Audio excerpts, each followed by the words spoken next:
खरा दिने इच्छा हुए कौटू टिके आचार किंबा खट्टा मिठा किसी खाइबा को मिल जाता कि नहले पाटी की किसी भी खाइबा को स्वाद लगे ना। नमस्कार, जय Jagannath. Explore more and more channel को आपण मानक स्वागत। आज आमे बैगणर खट्टा बनैबा। दही दे आज आमे बैगण खट्टा बनैबा जी पाटी को खाइबा को भारी स्वादिया भी लागिबो आउ आचार परी भी लागिबो। सेतिपाई किछि बैगण को नै ताको आमे चारि फाळ करी काटि नबा। आमे पूरा काटिबा नाही, हमर बैगण गुडाक पछपटे लागिथिबो। तापरे बैगण गुडाक धोई आमे ताको गोटे थाली की बाहर करि नबा। सब गुडाक बैगण को काटि थाली की बाहर करि नै आमे एपटे गोटे कड़ाई रे किछि रिफाइन तेल देबा।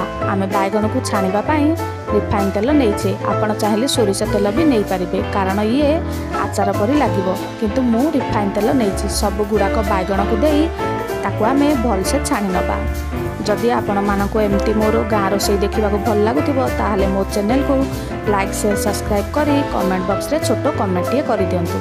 एपटे बैगण गुड़ाक मोर छाणी हो गलानी, ताको एबा आमे गोटे थाली को बाहर कर नबा।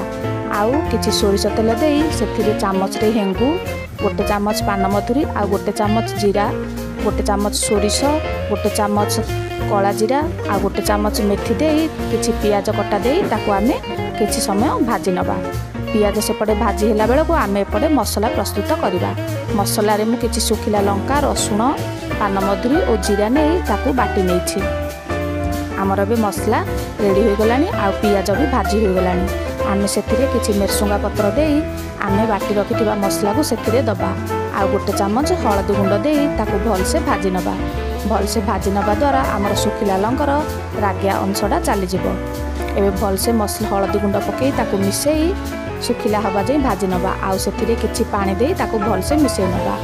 आउ स्वाद पई किछि लूण ओ स्वाद अनुसार लूण और गुड़ दबा। गुड़ देई ताको आमे भल से मिसेई नबा। गुड़ तरळिला जाए ताको आमे मिसेई नबा। गुड़ तरळी गले आमे ताको तळकू बाहर करि आनिबा। आमे एबे सेथिरे किछि दही दबा। आमे चुल्ली रु कड़ाई को ओल्हे नबा, नहले आमर दही गुड़ाक छिड़ी जिवो। एबे दही देई ताको आमे आउ टिके पानी देई भल से मिसेई नबा। भल से मिसेई ताको आमे पुणी चुल्ली रे बसई दबा। मो एबे दही आउ किछि पानी झोल हेबा पई किछि पानी देई देछि। आउ ताको भल से मिसेई चुल्ली रे बसई नबा। चुल्ली रे बसई आमे गोटे काठ फिरिका साहाय्य रे आमे ताको भल से मिसेई नबा। भल से फिरिका मारी मिसेबा द्वारा आमर दही थिबा छोट छोट गोटी गुडाक भल से मिसी जिवो। एबे आमर दही गुड़ाक भल से मिसी जाइछि। एबे आमर मसला पानी फुटी गलानी, आमे भाजी रखिथिबा बैगण को सेथिरे देई दबा। आ घोड़ाई किछि समय सिजिबा पई छाड़ी दबा। सब गुड़ाक बैगण मु एबे देई देछि। आमर बैगण आगुरु छणा हो जाइछि, आ मसला भी भल से भाजी हो जाइछि।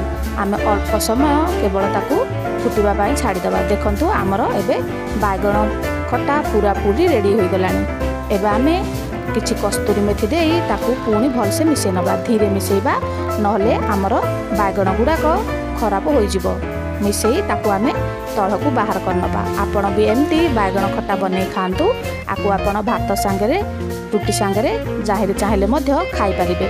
खरा दिने एमती बैगण खट्टा पाटी को भारी सुआदिया। वीडियो देखिथिबारु आपण समस्तଙ୍କୁ धन्यवाद। जय